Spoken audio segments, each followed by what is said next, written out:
ഹരേ കൃഷ്ണ.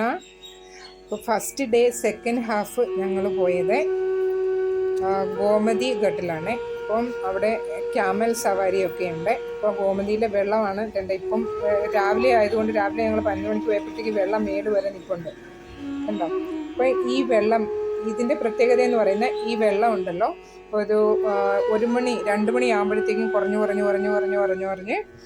അത് ഒരു വൈകിട്ട് 6 മണി ആകുമ്പോഴത്തേക്കും ഇവിടുത്തെ വെള്ളം എല്ലാം ഇറങ്ങിപ്പോകുമെന്നാണ് പറയുന്നത്. അപ്പം ഞങ്ങൾ കാണാൻ വേണ്ടി വെയിറ്റ് ചെയ്തായിരുന്നു. അപ്പോൾ ഒത്തിരി ലേറ്റ് ആയതുകൊണ്ട് വെള്ളം ഇറങ്ങി പോകുന്നത് കുറേ കണ്ട് അപ്പോൾ ഞങ്ങൾ തിരിച്ചു പോകും. അപ്പോൾ അതിൻ്റെ ഗോമതി ഘട്ടിൻ്റെ തീരങ്ങളാണിത്.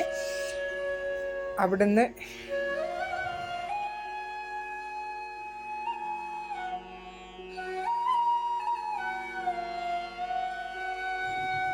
അപ്പം ഗോമതി ഘട്ടിന്ന് ഞങ്ങൾ അവിടുന്ന് ബോട്ടിൽ ഞങ്ങൾ അക്കരെ എന്ന് പറയുമ്പോഴത്തേക്ക് ആ ഗോമതി ഘട്ടിൻ്റെ അപ്പുറത്തെ വശത്ത് പഞ്ചനന്ദ തീർത്ഥ ഉണ്ട്. അപ്പോൾ അതൊരു പഞ്ചപാണ്ഡവരുടെ പേരിൽ 5 കുളങ്ങളാണ് ഉള്ളത്. അപ്പോൾ ഈ ഭാഗത്തുള്ള വെള്ളം എല്ലാം ഈ കോസ്റ്റൽ തീരത്തുള്ള എല്ലാം ഇവിടുത്തെ എല്ലാ വെള്ളവും ഉപ്പുരസമുള്ള വെള്ളമാണ്. അപ്പോൾ നമ്മൾ ആദ്യം നിന്ന് ഹോട്ടലും ഫുള്ള് ഉപ്പായിരുന്നു, ഉപ്പുരസമുള്ള എല്ലാം ഫുള്ള് വെള്ളമായിരുന്നു. പക്ഷേ ഇപ്പോൾ ഞങ്ങൾ 2ാമത്തെ ദിവസം പോയത് അവിടെ നമുക്ക് കുളിക്കാനൊക്കെ നല്ല വെള്ളം കിട്ടി. അപ്പോൾ അതൊക്കെ അവർ ടാങ്കർ വഴി തരുന്നതാണ്. അപ്പോൾ ഇത് ഗോമതി നദിയിൽ ഞങ്ങളപ്പോൾ ബോട്ടിൽ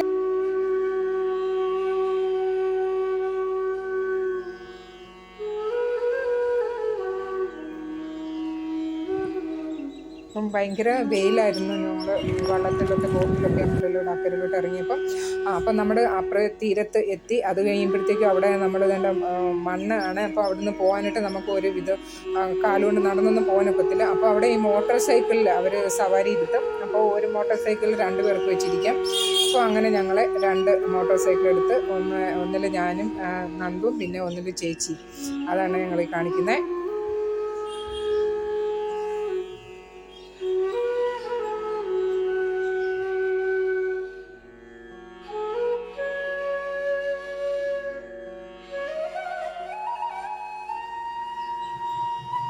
അപ്പോൾ അവിടുത്തെ രുക്മിണി ദേവി മന്ദിറാണ് ഈ കാണുന്നത്. അപ്പം നമ്മൾ അവിടെയും കയറി.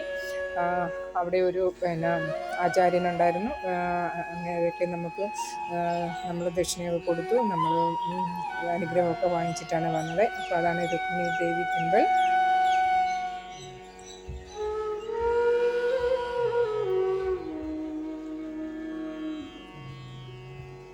ഇത് അവിടുത്തെ ഗുരുവാണ്. ഇത് ദുർവാസ മഹർഷിയുടെ ഒരു പ്രതിമ അവിടെയുണ്ട്.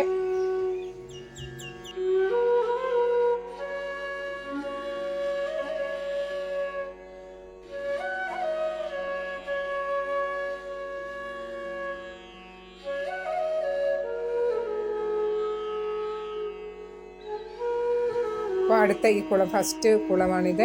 ഇവിടുത്തെ 5 പാണ്ഡവരുടെ പേരിലാണ് ഈ 5 കുളം. ഒത്തിരി താഴ്ചയുണ്ട്. അപ്പോൾ അവിടുന്ന് ഞങ്ങൾക്ക് എല്ലാവർക്കും കുറേ പേര് ഞങ്ങളുടെ കൂട്ടത്തിൽ വേറെ ആൾക്കാരൊക്കെ അവിടെ വന്നിട്ടുണ്ടായിരുന്നു. അപ്പോൾ അവർക്കൊക്കെ ഞങ്ങൾക്ക് വന്നത് തീർത്ഥം തന്നു. ആ വെള്ളത്തിൻ്റെ ഒരു മഹിമ അതിന് എന്നാ മധുരമാണെന്നറിയാമോ. അവിടെയുള്ള അവിടെയുള്ള എല്ലാ ലേക്കിലും എല്ലാം ഗോമതി ഘട്ടിലെ ഫുള്ള് വെള്ളം എല്ലാം ഉപ്പുരസമുള്ള ഇതിന് മാത്രം ഉപ്പുരസമില്ല കേട്ടോ. എന്നാ മധുരമുള്ള വെള്ളമാണെന്നറിയോ. 5 പാണ്ഡവരുടെ പേരിലുള്ള ഓരോ കുളങ്ങളാണിത്, കിണർ. ഓക്കെ. അപ്പോൾ അവിടുന്ന് 5 സ്ഥലത്തുനിന്ന് ഞങ്ങൾക്ക് വെള്ളം കോരി തന്നു. അപ്പോൾ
ശേഷം ഞങ്ങൾ തിരിച്ചെത്തി ദ്വാരകാധീശിൻ്റെ അമ്പലം കാണുന്നത്. അവിടെ ദ്വാരകാധീശ് അമ്പലത്തിൻ്റെ ആ കൊടിയുണ്ടല്ലോ, ഇത് ദിവസത്തിൽ 5 പ്രാവശ്യം ആർത്തി ഉള്ളപ്പോൾ 5 പ്രാവശ്യം അത് ചേഞ്ച് ചെയ്യും. അപ്പോൾ അതാണ് ദ്വാരകാധീശ് അമ്പലത്തിൻ്റെ മന്ദിരത്തിൻ്റെ പ്രത്യേകത. നമുക്ക് വെള്ളം കുറഞ്ഞുകൊണ്ടിരിക്കുകയാണിപ്പം.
അപ്പം ഞങ്ങൾ ഇക്കരെ ഇറങ്ങി. ഇക്കരെ വന്നു കഴിഞ്ഞിട്ട് പിന്നെ ഞങ്ങളൊരു ചെറിയ ക്യാമൽ റൈഡിങ് ഒക്കെ അവിടെ നടത്തിയിരുന്നു.